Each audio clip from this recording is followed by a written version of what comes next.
Gracias te damos, Señor, de verdad que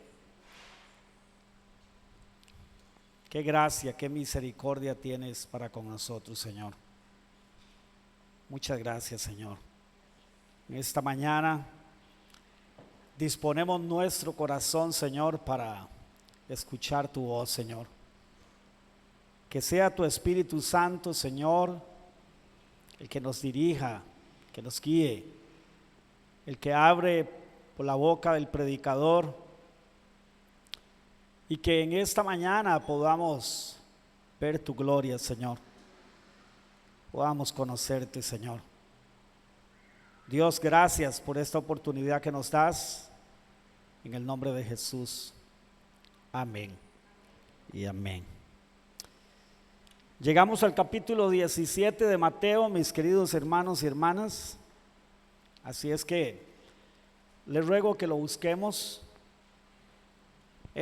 Hoy vamos a encontrarnos, o nos encontramos aquí en el capítulo 17 con un relato excepcional de Jesús, hermanos. Y vamos a ver por qué. ¿Por qué digo que es un relato excepcional? La predicación de esta mañana se llama Un encuentro con su gloria. De todo lo maravilloso que los discípulos vieron de Jesús, ¿sabe qué, mis queridos hermanos?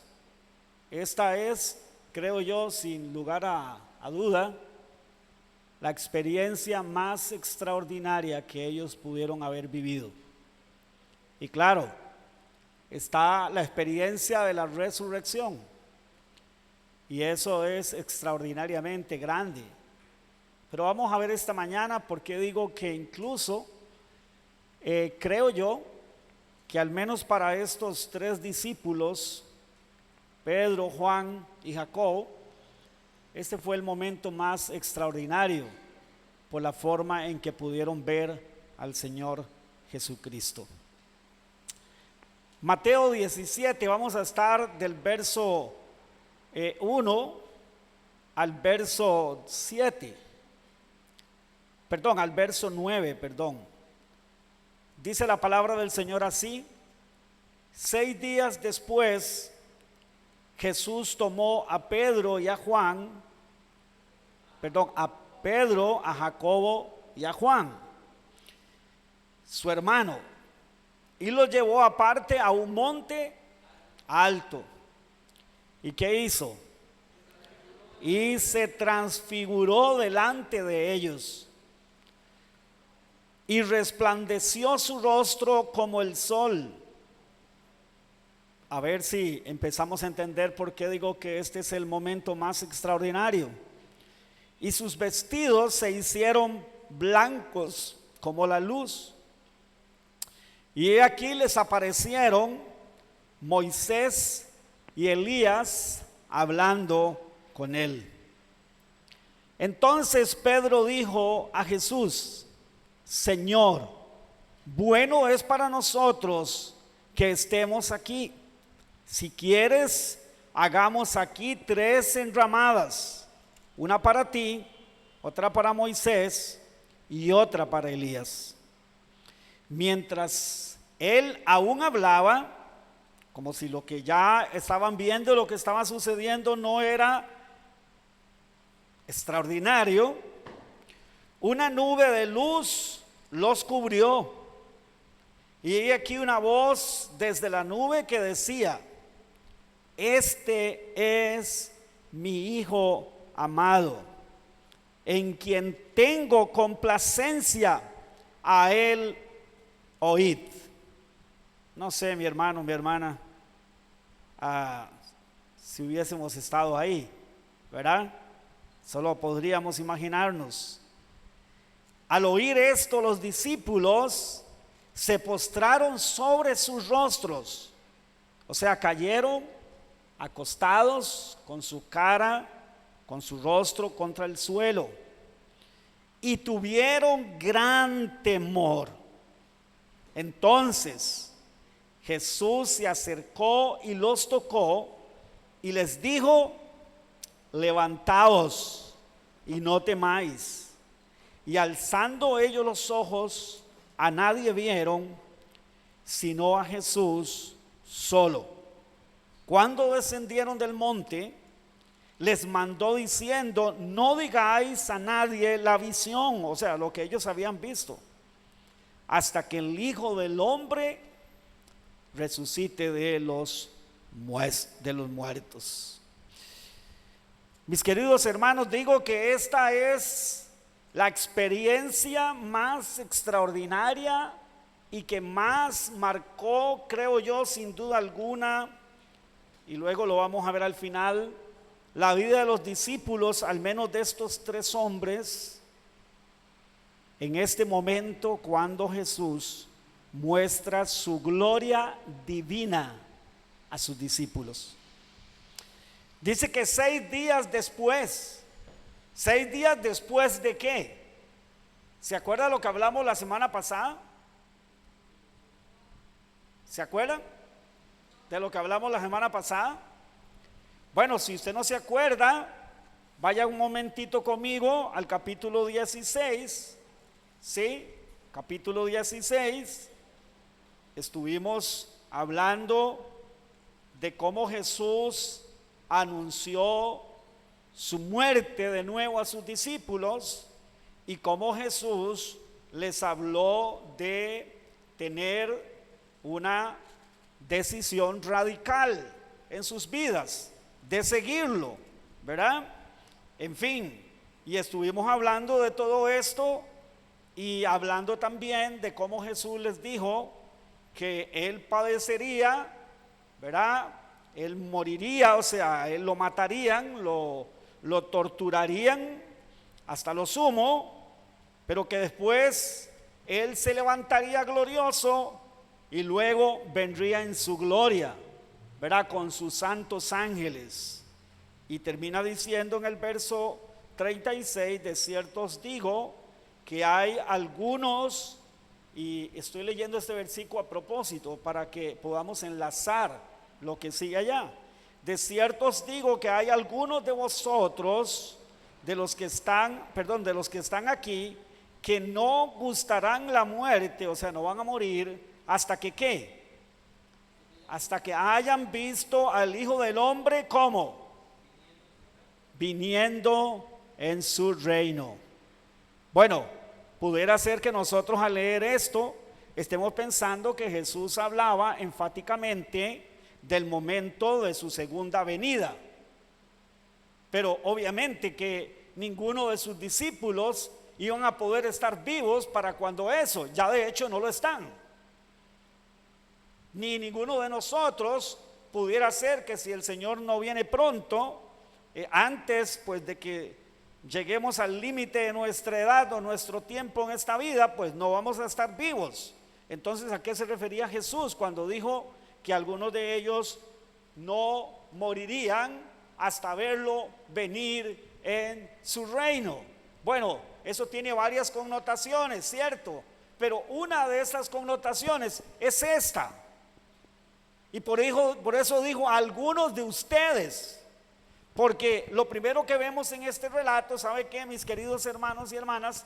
Es que Jesús no se llevó a todos los 12 discípulos. Solo se llevó a 3, a Pedro, a Jacobo y a Juan. Y parece ser, por el relato bíblico, que estos 3 eran como el círculo más cercano de Jesús. Como que en algunos momentos muy especiales como este, Jesús a quienes se llevaba era a ellos 3. Y a esos 3 era que les hacía entender o ver algunas cosas extraordinarias, como por ejemplo esta. Entonces, interesantemente vemos que Jesús no se los llevó a todos, solo se llevó a estos 3. Lo que yo sí creo, mis amados hermanos, definitivamente es que estos 3 discípulos, por alguna razón soberana, divina, necesitaban de esta experiencia.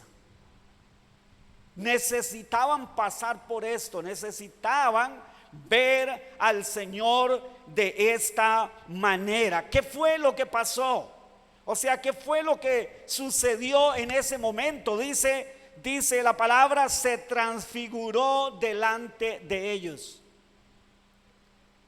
La palabra para transfigurar, la palabra que está ahí, es la palabra griega metamorfo, que básicamente puede tener otras connotaciones, pero básicamente la connotación mayor que tiene es cambiar de forma. O sea, el Señor cambió de forma de manera absoluta, de manera total. De una forma, de una manera en la cual los discípulos estaban acostumbrados a verlo. ¿De qué manera? Como un hombre, como un ser humano. Pablo dice que en él habita corporalmente toda, escuche bien, la plenitud de Dios. Pero ante los ojos humanos, ¿qué era lo que ellos veían? A un hombre. Es más, veían a un rabino. Si nos devolviéramos a la época de Jesús, la forma incluso de alguna manera que Jesús enseñó a sus discípulos por 3 años y medio, no era algo que no se conociera en Israel. Los rabinos, como se les llamaba, o rabí, los rabí eran personas, eran hombres estudiosos de la ley, gente consagrada a la ley, gente consagrada a Dios, o al menos esa era la idea, ¿no? Y estas personas luego iban y gente venía a ellos para querer ser sus discípulos. ¿Y en qué consistía ser discípulo de un rabino judío? Bueno, que había que seguirlo y había que dejar por ese tiempo, por el tiempo que fuera, había que dejarlo todo. Familia, trabajo, todo, y había que seguir a ese rabino y había que hacer lo que él hacía. Y había que prestar atención detenidamente a todo lo que salía de su boca y a lo que él hacía. Porque esa era la manera de ser, la mejor manera de ser instruidos en la ley. Y era un honor, y era un privilegio. Y la gente moría por ser discípulos de esos rabinos. Y esto fue esencialmente lo que Jesús hizo. Apartó a 12 hombres para que vinieran tras de él por 3 años y medio y anduvieron noche y día, comieron juntos, navegaron juntos, hicieron todo juntos, fueron a predicar el evangelio juntos. Jesús sanaba a los enfermos y mientras los sanaba, y luego ellos también, por el poder del Espíritu de Dios que operaba en ellos, fueron a sanar enfermos y a predicar el evangelio igual, por 3 años y medio. Y es cierto, estos discípulos habían venido entendiendo. De hecho, si nos devolvemos un poquito atrás, ahí mismo en el capítulo 16, tenemos que a Pedro le había sido revelado, y por lo tanto a los demás discípulos, que Cristo era ¿quién? El Cristo.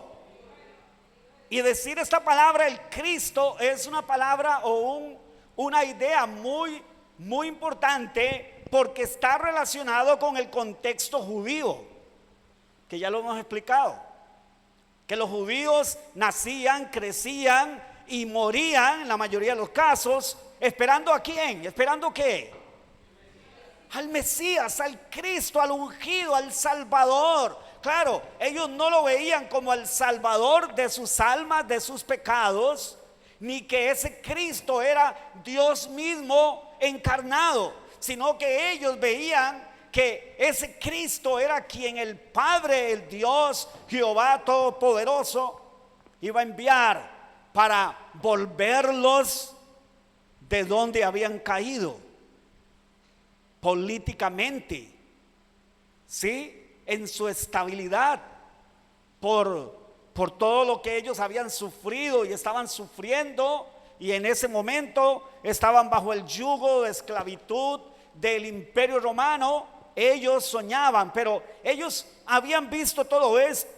Es más, cuando ellos vieron a Jesús caminar sobre el agua, cuando ellos vieron cómo Jesús reprendió a los vientos, reprendió al mar, y como vieron que se hizo bonanza, ellos habían visto cada vez cuando Jesús sanó al ciego, al cojo, al paralítico, cuando resucitó a Lázaro, cuando hizo todo esto, ellos habían visto la gloria de Dios. Ellos habían visto que Jesús no era un hombre común, no era un rabino nada más. Ellos en sus mentes, en sus corazones, les estaba siendo revelado, porque esto sí es una revelación, les estaba siendo revelado quién era Jesús. Pero déjeme decirle algo, mi querido hermano y mi hermana. Una cosa era que de alguna manera el Espíritu Santo les revelara esto, y otra cosa es que Jesús se les transforme en Dios. Una cosa es que ellos vieran el poder que brotaba de él, sanando a aquella mujer que tenía un flujo de sangre y haciendo todos sus milagros y liberando a los endemoniados, y otra cosa es que ellos lo vieran en su gloria. Son dos cosas que, si bien es cierto, contribuyen con lo mismo, pero déjeme decirle, tiene una grandísima diferencia. Es que ahora ellos ya no ven a Jesús como un hombre, ni creo que la apariencia de Jesús ya era la misma. Ya no era de carne y hueso, aunque seguía estando en carne y en hueso. ¿Cómo dice? Lea conmigo ahí, ¿cómo dice? Se transfiguró delante de ellos, verso 2. ¿Y qué dice? Y resplandeció su rostro como el sol. Ay, mis queridos hermanos y hermanas, con razón Pedro, Jacobo y Juan, y sobre todo Pedro, se volvieron como locos. Con razón, ellos en su naturaleza pecaminosa, imagínense en su naturaleza caída, hermanos, y ver al Dios creador del cielo y de la tierra en su esplendor. En su esplendor. Usted ha visto que cuando el sol, hermanos, está brillando en su esplendor, el sol, uno no tiene la capacidad en los ojos, en la vista, para poder quedársele viendo fijamente. Si usted hace eso por unas fracciones de segundos, siente que queda ciego. Ahora, esto que dice que delante de ellos resplandeció su rostro, ¿cómo? ¿Usted sabe lo que esa palabra "cómo" ahí significa? Ese "cómo" es un símil. Es cuando uno está poniendo una comparación, pero no es exactamente que su rostro brillaba como el sol. Es para que tengamos una idea del resplandor que brotaba del Dios Todopoderoso, que estaba en condición de hombre, pero que ahora la condición de hombre no puede contener toda su gloria. Y toda su gloria sale, hermano. No, yo le digo una cosa, hermano. Este momento debió haber sido un momento traumático para los discípulos. Y yo sé que usted me va a decir, ¿cómo traumático? Si el asunto de un trauma es algo malo. Bueno, podríamos de alguna manera pensar que algo también traumático es algo que sucede en la vida del ser humano a nivel emocional, a nivel interno, que lo deja en shock. Cuando Pedro, Juan y Jacobo alzaron su mirada y vieron a Jesús en su gloria, esta gente quedó en shock. estos tres hombres pecadores, débiles, frágiles, que habían creído en el Dios de Israel, pero que nunca, y que habían leído en toda la escritura cómo la gloria de Dios de alguna manera se había manifestado, por ejemplo, a Moisés, cómo Moisés había hablado cara a cara con Dios al punto que su gloria se le impregnó en su cuerpo y la gente no podía ni ver la cara de Moisés, dice, porque sentían pánico, sentían miedo, porque el rostro de Moisés brillaba. Era el brillo mismo de Dios que se había impregnado en la parte humana, en el cuerpo humano de Moisés. Entonces dice que dice que hacía Moisés para que la gente no se asustara. Ponía un velo sobre su cara cada vez que salía del lugar santísimo, para que el pueblo no se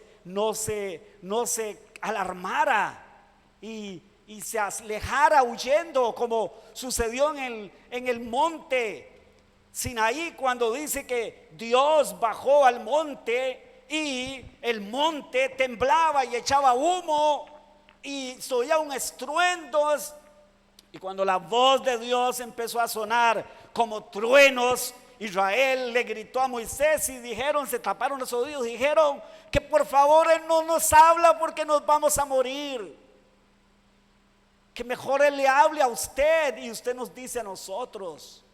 Y dijo Dios, bien han dicho, porque este pueblo era tan rebelde que posiblemente sí iban a morir, porque cuando la pecaminosidad nuestra se encuentra con la gloria de Dios, si Dios no nos cubre con su gracia, nos mata su gloria. Nos mata su gloria.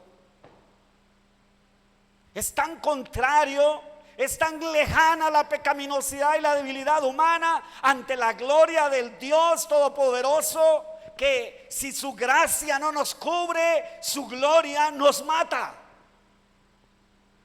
Cuando Moisés le dijo a Dios, Dios, a ver, si es cierto, tú me has dicho que vas a estar conmigo y todo eso, pero yo te voy a pedir una señal, y vaya la señal que Moisés pidió. Oiga, muéstrame tu gloria. ¿Y sabe qué le dijo Dios? No hay hombre que vea mi gloria y que viva para contarlo. No, yo haré algo. Yo pasaré de lado y yo en la hendidura de la peña te pondré, o sea, haré un huequito ahí y te meteré en la peña y con mi mano yo taparé mi gloria y solo te dejaré ver mis espaldas para que no mueras. Y dice que así pasó. Y Dios pasó delante de Moisés proclamando y diciendo: Jehová, Jehová, lento para la ira, grande en misericordia. Ese mismo al cual Moisés solamente le dio las espaldas es el que ahora está brillando en toda su gloria. Y ese es el que Pedro, el que Juan y el que Jacobo ven. Y cuando lo ven, quedaron en shock. Quedaron en shock, hermanos. ¿Sí? Yo estoy seguro que estos tres hombres necesitaban esto, hermanos. Necesitaban que sus vidas fueran marcadas como cuando a la res toman aquel hierro caliente, hirviendo, lo meten en el fuego y luego lo ponen sobre la piel del animal. Y usted ve el humarascal. Y después, ¿sabe qué? Nunca ahí más vuelve a salir pelo, nunca ahí vuelve a salir nada más que una cicatriz que deja una forma a manera de cicatriz, pero que ese animal ya no se le puede quitar, a no ser de que se le hiciera una cirugía especial, pero ahí queda marcado. Estamos hablando de algo en realidad simple, Pero aquí estamos hablando de una marca en el espíritu, una marca en el corazón. El corazón de estos hombres quedó marcado. Y ahora lo vamos a ver. Solo imagínese por un momento, mi amado hermano y mi hermana, si usted y yo hubiéramos estado ahí.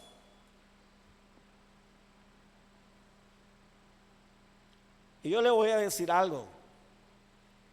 Yo no sé usted,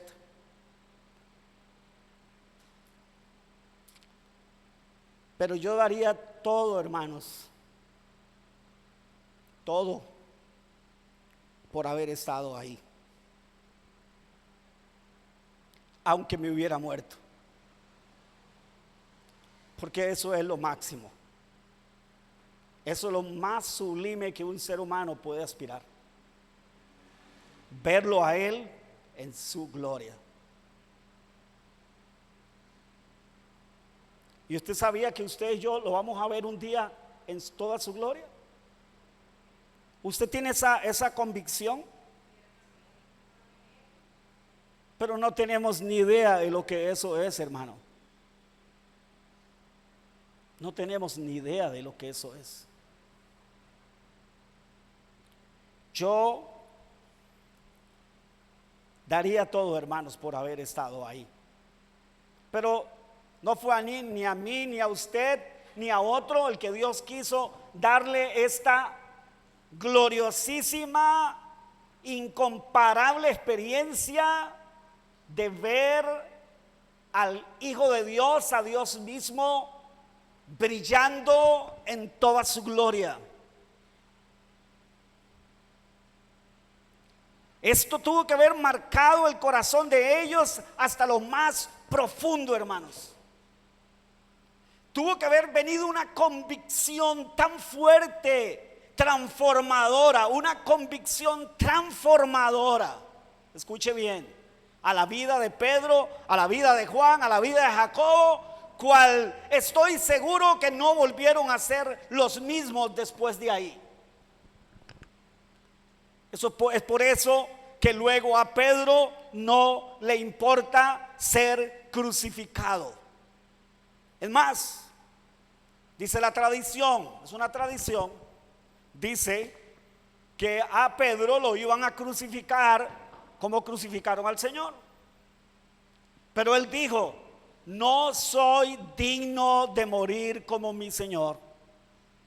Si me van a clavar en la cruz, clávenme, pero con mi cabeza hacia abajo, no hacia arriba, porque no soy digno, ni siquiera en la muerte más cruel, ni siquiera en la experiencia más cruel, no soy digno de siquiera morir como Él murió. Juan no se sabe, se cree que murió de asuntos naturales, pero padeció el destierro en la isla de Patmos por causa del Señor Jesucristo. Y Jacobo murió atravesado por la espada. Entonces, ¿cómo es que estos hombres llegan a esta convicción si antes de eso eran tan humanos y tan carnales como usted y como yo, hermanos? Y siguieron siendo humanos y siguieron siendo personas con una tendencia pecaminosa y pecaron. Pero ¿cómo es que por encima de su naturaleza caída todavía y de su debilidad y de su fragilidad llegan a una convicción tal que no consideran que su vida sea tan sublime como tan grande como para no perderla por aquel que habían visto en toda su gloria?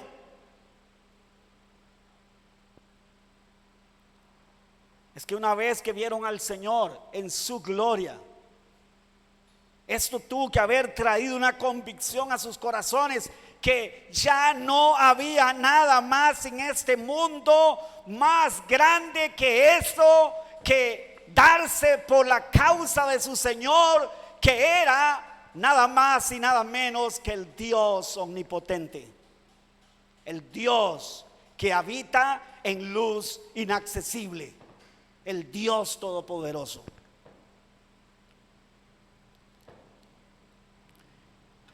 ¿Qué sucede cuando la gloria de Dios se manifiesta ante la realidad humana?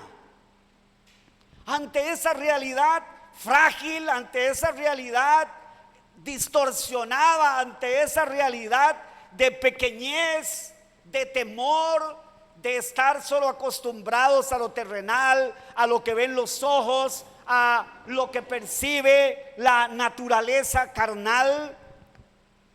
Vea lo que sucede. Verso 4. Entonces Pedro dijo: Señor, bueno es para nosotros que estemos aquí. O sea, qué bien, qué bueno que nos hayas traído. ¿Por qué? Dice: si quieres, hagamos aquí 3 ¿qué? Enramadas. Una para ti, otra para Moisés y otra para Elías.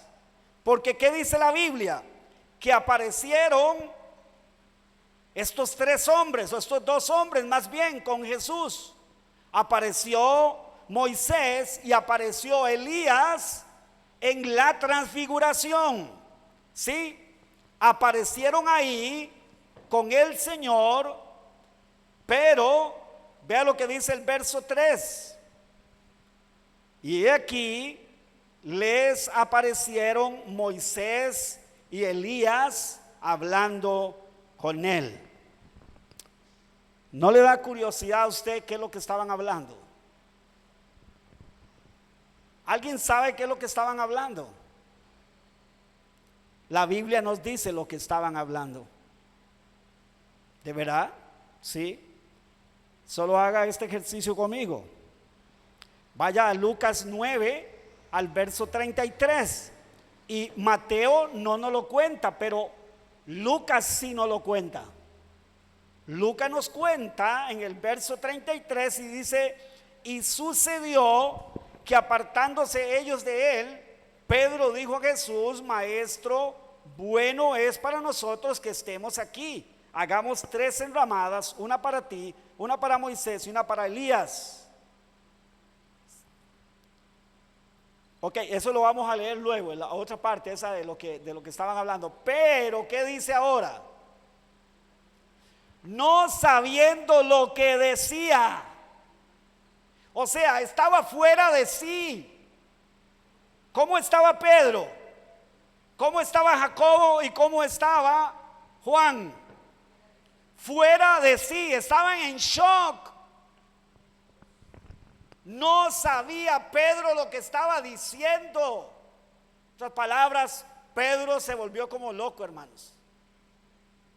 Y vea que lo que está diciendo, está viendo semejante gloria, está viendo semejante manifestación de Dios ahí en ese monte, ahí mismo donde ellos están ante sus ojos. Y ahora lo que le sale a Pedro es decir: qué bueno que nos haya traído, qué bueno que estemos aquí. Si quiere, le hacemos una enramadita a cada uno para que pasen la noche.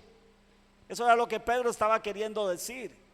Al parecer era de noche. Jesús se los llevó para orar en el monte y era de noche. Ahora imaginémonos en un campo, en un lugar totalmente donde no estaba posiblemente cerca de ninguna ciudad. Y de todas maneras, la realidad no era como la nuestra. Ni había alumbrado público, ni de este tipo de cosas. Imagínense, en medio de esa oscuridad. Y a Pedro en su locura, hermanos, en su locura, en el momento en que está en shock, lo único que le viene a la mente es que se van a poner a hacer unas enramadas para que el Señor, ese Dios todopoderoso, y Moisés y Elías, que bajaron ahí por la soberana voluntad de Dios, el hacerles unas chocitas como acostumbraban a hacer los judíos para pasar la noche. ¿Y qué más dice? ¿Qué más le sucedió a los discípulos? Luego de eso, ¿qué más les sucedió? Lea conmigo. Y mientras él aún hablaba, una nube de luz. Usted se puede imaginar, es ver al Señor brillando en toda su gloria y que de pronto caiga sobre ese lugar una nube de gloria divina y los cubra, estando en su estado humano.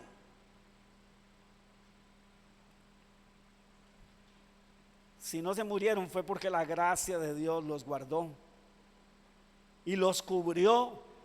Y aparte de esto extraordinario, ¿qué sucedió? Oyeron una voz desde esa nube, de esa nube de gloria que decía, imagínense, este es mi Hijo amado en quien tengo complacencia, a Él oíd. Él es el que tiene mi palabra, a Él es el que tienen que oír ustedes, a Él es el que tienen que obedecer, es lo que significa esto. Y al oír esto los discípulos, ¿qué pasó con ellos? Se postraron sobre sus rostros. ¿Sabe cómo es postrarse sobre su rostro? Nosotros a veces creemos que postrarnos sobre el rostro es caer de rodillas, agachados hacia abajo, así como encorvados y verados. No, mis queridos hermanos, ellos cayeron horizontalmente con su rostro hacia el piso, pegando su cara en el piso. Lo que tenían era terror. Los invadió el terror, estaban en shock. No podían levantarse. Le pasó lo mismo que a Moisés allá en la zarza.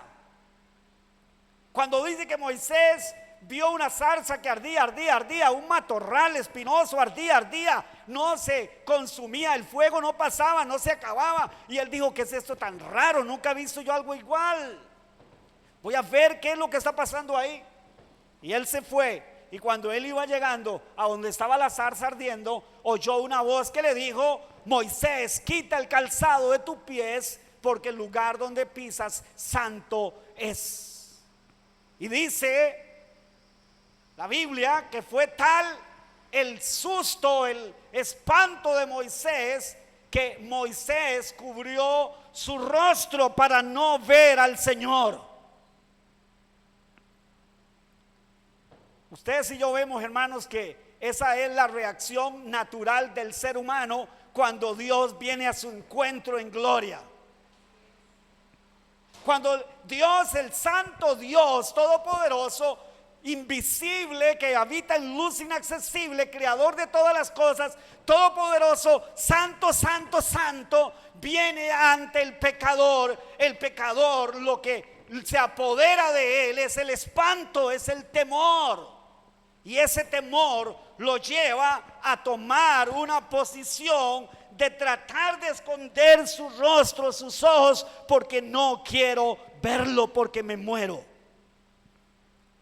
Esto mismo fue lo que le pasó a los discípulos. Quedaron en shock al ver al Señor resplandeciendo, y sus vestidos eran como la luz, dice. Eran tan blancos como la luz misma. Cayeron a tierra y los envuelve esa nube de gloria, y oyen esa voz de Dios audible. Y ¿saben qué? Caen sobre su propio rostro al piso, ¿sí? Y estaban temblando porque el temor se había apoderado de ellos. Usted y yo estamos viendo, hermanos, la clase de experiencia que estos hombres tuvieron. Nosotros estamos acostumbrados a leer en el Antiguo Testamento esas apariciones de Dios con Moisés en el monte Sinaí, etcétera, etcétera. Pero ahora déjeme decirle, ellos están viendo lo que nunca antes han visto. Esto nadie lo ha visto, hermanos.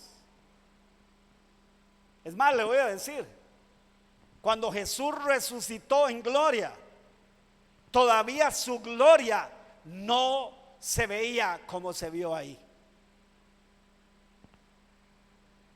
¿Cómo es que aquellos discípulos que iban camino a Emaús pudieron tener al Señor al lado, caminando con ellos, conversando con ellos, y no darse cuenta que era el Señor?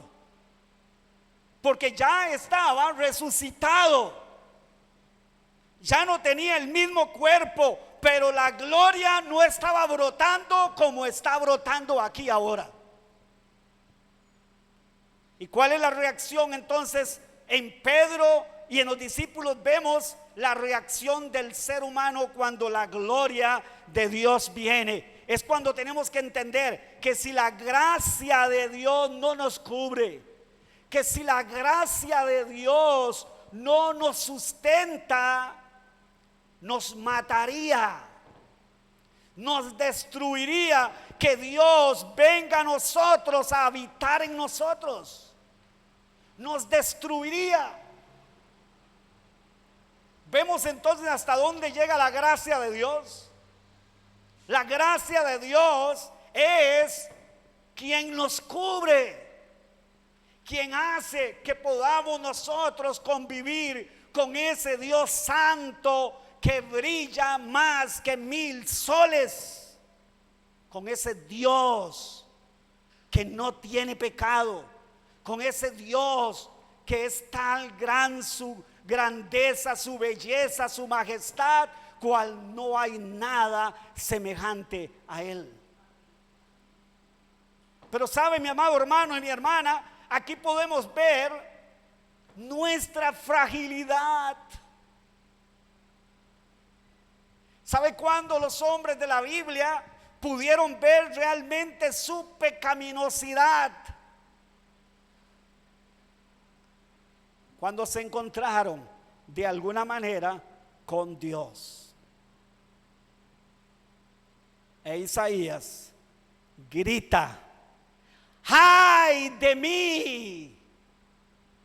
Y solo imagínense que ese grito de Isaías salió de lo más profundo de su ser como una expresión de terror, de espanto, de muerte, una expresión desgarradora de lo más profundo de su ser, porque dijo: soy muerto, porque siendo yo un hombre impuro de labios y habitando en medio de un pueblo que tiene los labios impuros, o sea, pecadores, han visto mis ojos a Jehová de los ejércitos. Mis queridos hermanos y hermanas, ¿qué con todo esto? Porque alguien puede decir: bueno, sí, todo esto es maravilloso y extraordinario, pero bueno, todo esto, ¿qué con nosotros? ¿Qué conmigo? ¿Qué con usted esto? Bueno, que esto que vemos en Pedro es la realidad que todavía usted y yo tenemos. Esa fragilidad, esa pequeñez, que ante lo sublime nos quedamos mudos y no sabemos cómo digerirlo. No sabemos cómo digerirlo. Lo sublime, o sea, Dios en su gloria. Porque dice la palabra del Señor que para lo que el hombre es sublime, para Dios es abominación. Lo que para usted y para mí es más sublime en esta vida, en esta tierra. Piensa en algo que para usted es sublime en esta vida. Alguien puede decir: para mí lo más sublime es la belleza del campo, es la belleza de las montañas, es la belleza del verdor de las montañas. Cuando yo voy, no, para mí lo más sublime es el amor de una madre cuando tiene a su hijo en su vientre y lo da a luz, y luego lo amamanta, y luego lo cría, y luego se sacrifica por ese niño, por ese bebé. Eso para mí es lo más sublime. Pues déjeme decirle que todo lo más sublime que usted y yo conozcamos, déjeme decirle, no se compara a lo sublime que Él es. Y si tan solo usted y yo pudiéramos tener una idea más clara, real, de lo que es la grandeza del Señor, todos caeríamos igual que los discípulos, hermanos, en tierra. Igual que Isaías diciendo: ay de mí que soy muerto. Y alguien puede imaginarse que todo esto, hermanos, es meramente solo una historia. Es que solamente es una narrativa histórica de algo que pasó, hermano. No, estamos hablando de la realidad humana. O sea, Dios quiere que usted y yo a la vez sepamos cuán débiles somos, cuán pequeños somos ante su majestad, ante su gloria. Dios quiere, porque solo esa manera es que vamos a poder nosotros empezar a darle a Dios el lugar que Él tiene y a tomar nosotros el lugar que nosotros tenemos. Y que no se nos ocurra entonces querer de alguna manera denigrar, bajar, quitar su gloria. Nunca, jamás, nunca, jamás. Otra cosa que vemos aquí, mis queridos hermanos y hermanas, es, ¿sabe qué? El testimonio contundente del Padre por su Hijo. ¿Sabe usted que nunca en la Biblia Dios había hablado con respecto a una persona como lo hizo con su Hijo? Dios habló muchas veces de manera audible. ¿Saben lo que es audible? Esto que ustedes están oyendo en este momento, mi voz aquí gritona, chillona, esta es la voz audible. Usted la está oyendo con sus ojos físicos, perdón, con sus oídos físicos, que dije ojos, bueno, también con los ojos, pero con los oídos, estamos hablando de audible, no visible también. Bueno, en el caso de ellos fue audible y visible. Como si lo visible no era suficiente, entonces Dios quiso que también fuera audible. ¿La voz de quién? De Dios, hermano. De Dios el Padre. ¿Usted se imagina? Más bien, la gracia de Dios guardó a estos hombres, porque yo le digo una cosa: era que estos hombres o se hubieran vuelto locos o que se hubieran muerto. Y entonces fue el testimonio audible de Dios. A ver, ¿cuántas veces habló Dios audiblemente a los hombres?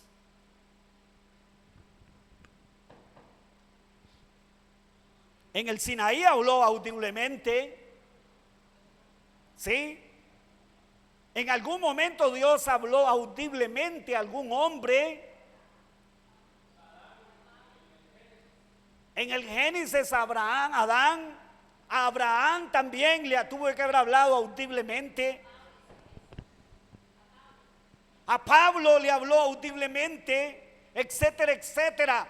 Pero nunca la voz de Dios se escuchó audible para dar testimonio de ningún profeta.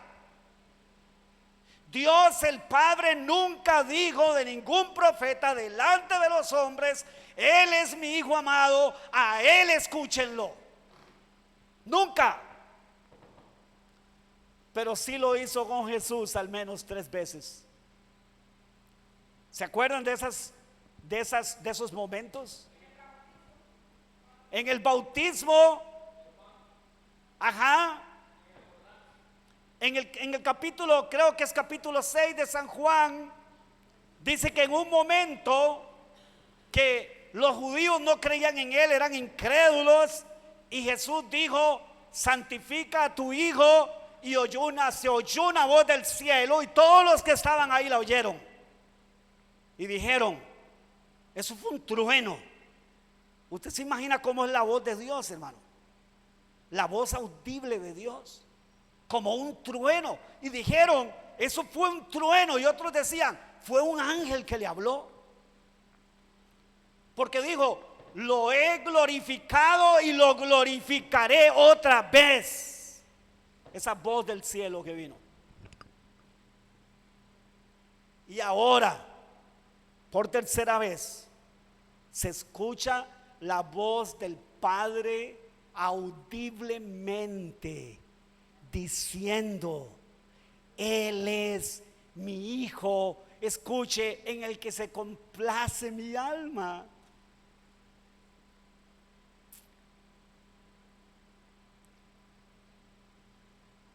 ¿Usted se puede imaginar que Dios pudiera decir eso de nosotros?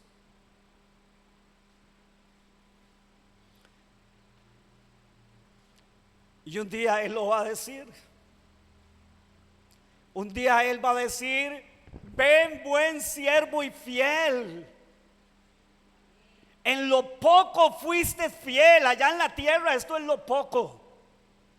Esto, lo más grande y sublime de esta vida, es lo poco. En lo mucho te pondré. En lo eterno, en lo gloriosamente eterno te pondré.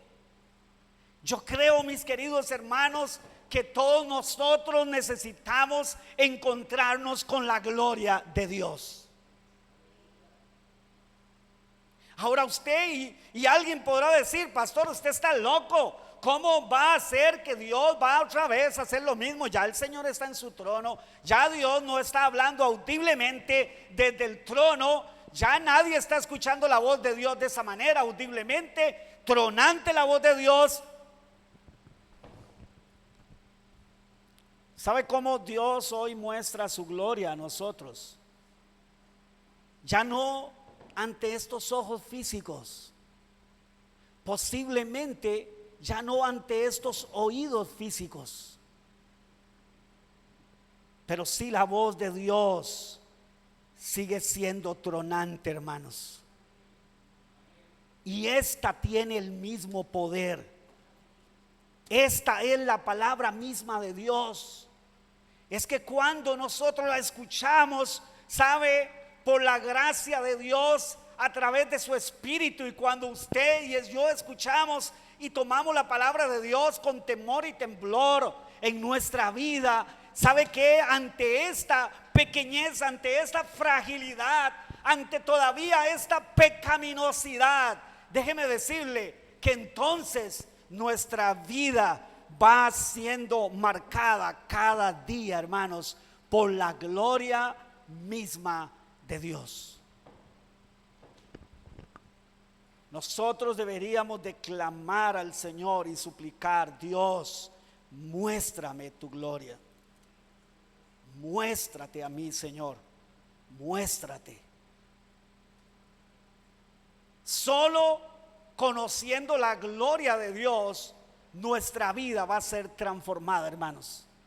Solo conociendo su gloria, solo cada día en nuestra comunión con Él. Pero ¿sabe qué es lo que hacemos muchas veces? Que aunque Pedro y Juan y Jacobo no salieron corriendo porque no tuvieron las fuerzas, porque no tuvieron la capacidad para hacerlo, ¿sabe qué? No resistieron y ahí mismo cayeron postrados sobre sus rostros. Pero poco faltó para que hubieran salido corriendo de ese monte, huyendo. Pero de alguna manera Dios había venido preparando sus vidas. Usted y yo necesitamos encontrarnos con la gloria de Dios, hermanos. Usted y yo lo necesitamos. Y usted dirá, usted se me queda viendo así como diciendo, ¿de qué hablas, pastor? ¿De qué hablas? ¿Cómo me voy a encontrar yo con la gloria de Dios? Ya Dios no hace eso. Sí, tal vez no lo hará audiblemente, tal vez no lo hará visiblemente como en el Sinaí, como en esos momentos tan extraordinarios. Pero déjeme decirle, el propósito de Dios es mostrar su gloria a cada uno de sus hijos y de sus hijas. Su gloria. Y no estoy hablando de milagros, de sanidades, y no estoy hablando de nada de eso. Escuche bien. Y no porque eso no muestre la gloria de Dios, pero ¿sabe lo que yo me he dado cuenta? Que hay gente que lo que anda buscando es eso. Eso a veces, lejos de ser fe, eso más bien tiene tendencia a la incredulidad. Porque hasta que si no veo que ese cáncer desaparece, entonces ¿qué? Entonces, si no veo que esa persona que tiene ese pie o esa mano dañada, mala, que no le sirve, si no veo que Dios se la restaure en un momento, entonces no creo. Lo necesito ver con estos ojos físicos, necesito oír con estos oídos naturales. O sea, posiblemente eso se deba a nuestra incredulidad. Cuando estamos hablando de ver la gloria de Dios, estamos hablando de conocerlo a Él. Conocerlo, hermano. ¿A dónde? Aquí adentro. Aquí adentro suyo. Ahí adentro suyo. Aquí adentro mío. Conocerlo a Él. Necesitamos conocer su gloria. Su gloria es la que nos va a marcar. Su gloria es la que va a hacer una transformación en nuestra vida que no lo puede hacer nada ni nadie más, hermano. Deberíamos de anhelar ver su gloria. Pero ¿sabe qué parece a veces? Que estamos tan a gustos con nuestra pecaminosidad que quisiéramos como seguir mejor en nuestra pecaminosidad. Nos sentimos más a gusto con lo pecaminoso, con lo natural, con lo terrenal, con lo de aquí abajo. Me siento más a gusto, me da miedo decirle a Dios que se muestre a mí, me da miedo. Entonces ese miedo muchas veces es más que estamos más a gusto con lo terrenal, con lo carnal, con lo de este mundo, que querer realmente verlo a Él en su gloria. Estos tres hombres, al menos dos de estos dos hombres, después de semejante experiencia, hermanos, después de tan y única experiencia extraordinaria, ¿sabe qué? Escriben de esta experiencia. Esta experiencia fue lo que hizo que Juan fuera quien él llegó a ser en Cristo. Un testigo fiel de Dios, que no le importó el martirio, que no le importó el destierro, que no le importó nada más que agradar a su Señor, el que él sabía que se había aparecido allá. El que él sabía que le había mostrado su gloria. Ahora él podía saber quién era realmente en el que él creía. Y lea conmigo para que usted vea allá en San Juan capítulo 1 versículo 14. San Juan 1 versículo 14. El apóstol Juan dice lo siguiente de Cristo: y aquel verbo fue hecho carne. Aquel Dios sublime, aquel Dios incomparable se hizo hombre, se hizo carne y habitó entre nosotros. Y él puede decir: y yo caminé con él por 3 años y medio, momento a momento, paso a paso. Y vea lo que dice: y vimos que su gloria como el unigénito del Padre. Su gloria. Esta es la gloria que él vio allá en el monte. Él puede dar testimonio de que Jesús es el unigénito Hijo de Dios. ¿Cómo es eso, pastor? ¿Y no que nosotros somos hijos también? ¿Y por qué dice unigénito Hijo de Dios?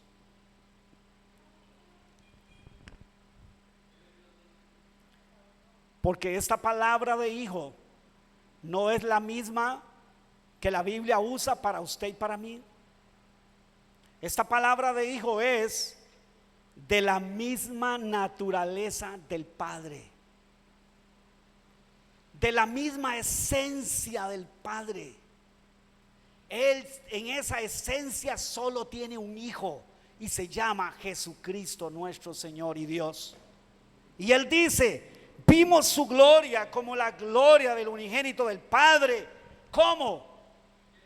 Lleno de gracia y de verdad. Yo no sé usted, mi hermano, pero cuando yo leo estas expresiones, estas palabras, mi espíritu, mi alma se llena de gozo, de alegría, de fuerza, de ánimo, de fe en mi Señor Jesucristo. Y después veamos a Pedro, porque vea lo que Pedro dice con respecto a esta experiencia gloriosa.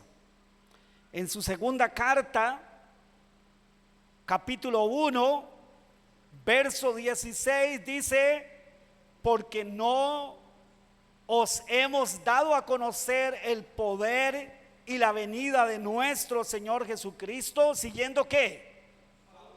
Fábulas artificiosas. ¿Sabe qué se llama? ¿Sabe a qué se refería Pedro? Filosofías engañosas.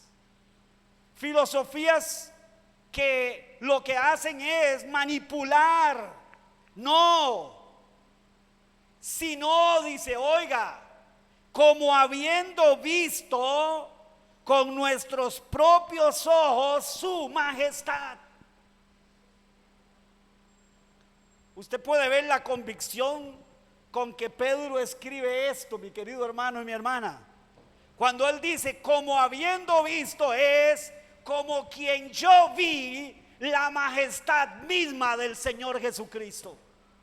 Como quien en aquel día nosotros lo vimos ahí brillar como el sol, ahí en todo su esplendor, en toda su gloria. Así como vimos esa nube que nos cubrió, así como vimos esa voz tronante del Padre dando testimonio de su Hijo.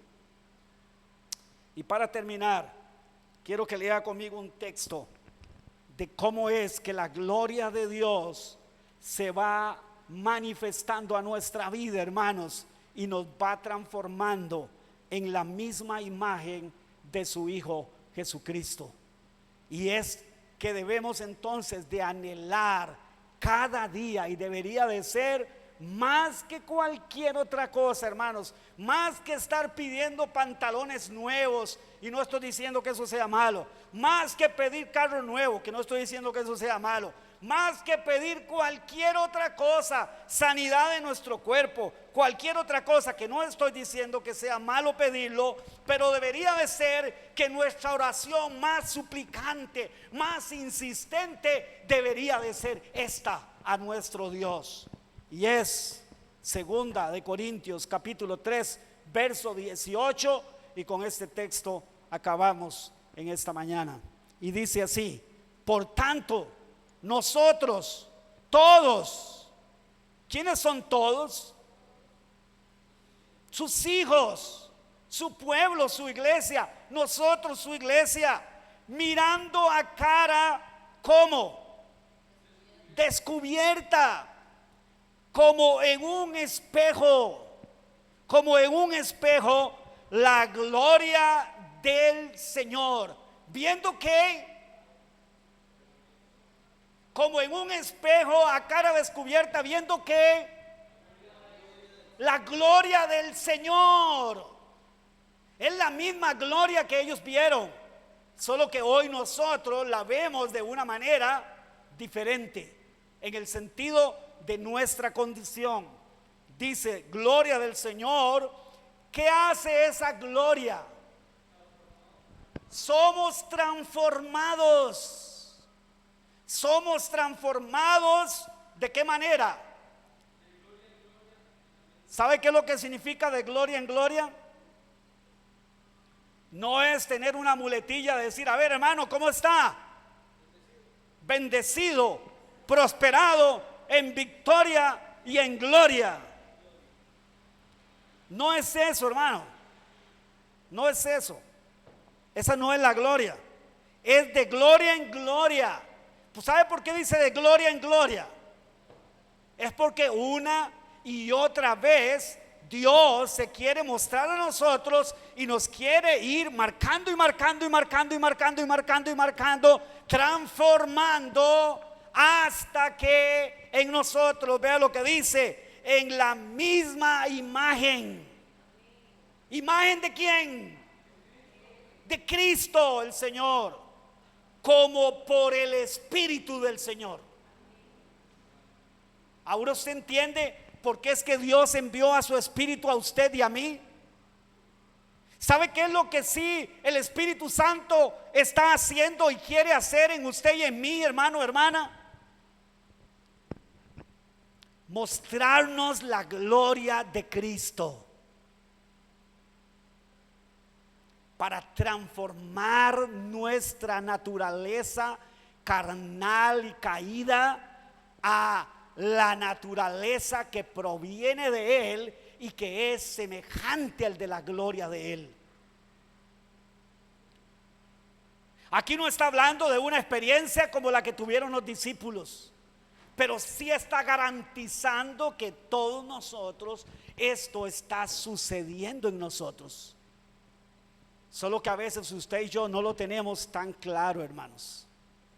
Pero esto es lo que está sucediendo en su vida y en mi vida. Si usted tiene una relación de intimidad personal con Cristo, si usted es una persona que busca al Señor más que al arroz y los frijoles, si usted es una persona que ama al Señor más que a su esposo, más que a su esposa, más que a sus hijos, más que a este mundo, más que a sí mismo, déjeme decirle, Dios está grandemente satisfecho y queriendo mostrar su gloria ante nuestros ojos. Dios quiere en su gracia y su misericordia mostrarse, ¿sabe qué? Ante nosotros, y que usted y yo le conozcamos en el día a día, hermanos, y que su gloria, su imagen se vaya impregnando en nosotros, y que entonces podamos nosotros al fin verlo a Él un día muy pronto como Él es, hermanos, y que ya no saldremos corriendo, ya posiblemente no caeremos en shock, pero yo sigo creyendo que quedaremos extasiados cuando un día lo veamos a Él. Y es que la Biblia nos dice que no solo nosotros lo veremos, sino la Biblia dice que todo ojo le verá. Pero para usted y para mí será de sumo gozo, será el momento más sublime de nuestra vida, hermanos. Piense en la experiencia que sea que usted haya tenido, y nunca habrá tenido ni tendrá una experiencia como esa. Cuando usted y yo lo veamos a Él cara a cara, cuando Él venga descendiendo en las nubes con sus santos ángeles, ¿sabe qué, mis queridos hermanos? Para usted y para mí será lo más glorioso, pero para este mundo impío será lo más terrible, lo más espantoso. Porque llegarán a decir: montes caen sobre nosotros y ocúltanos de los ojos de ese que está ahí sentado en su trono. Cae sobre nosotros, mátanos, ocúltanos, porque ya no resistimos, ya no aguantamos. Pero ¿sabe qué? Por la gracia de Cristo Jesús, usted y yo podremos correr hacia Él. Usted y yo podremos correr hacia Él, hermanos. Que esa gloria, hermanos, se siga manifestando en nuestra vida. Te lo pedimos, Señor, por favor. Que esa sea lo más buscado por usted y por mí, hermanos. Que no sea el estatus, que no sea el bienestar de esta vida, que no sea ninguna otra cosa. Y que si algo de eso Dios nos quiere dar, que sea por su gracia. Pero que aun cuando tengamos eso en la balanza, no haya nada que equipare o iguale la balanza, sino que el ver su gloria siempre sea lo que pese más en la balanza. Padre bueno, hemos leído tu palabra, hemos hablado tu palabra. Ahora que tu palabra haga el efecto en nosotros que solo ella puede hacer. Y si hay alguien en este lugar, Señor, esta mañana que no tiene tu gloria, que no tiene tu espíritu porque no se ha arrepentido de sus pecados, tráela a convencimiento en este momento, en este día. Tráelo a salvación, Dios. Tráenos a los que estamos aquí, Señor, a convicción. Si no estamos viendo tu gloria. Y por favor, muéstranos tu gloria, Señor. Te lo suplicamos, te lo rogamos. Es lo que más anhelamos. Es lo que más necesitamos, más que la vida misma, más que el aliento de vida. Queremos conocerte, queremos ver tu gloria. Lo pedimos por Jesucristo nuestro Señor. Amén y amén.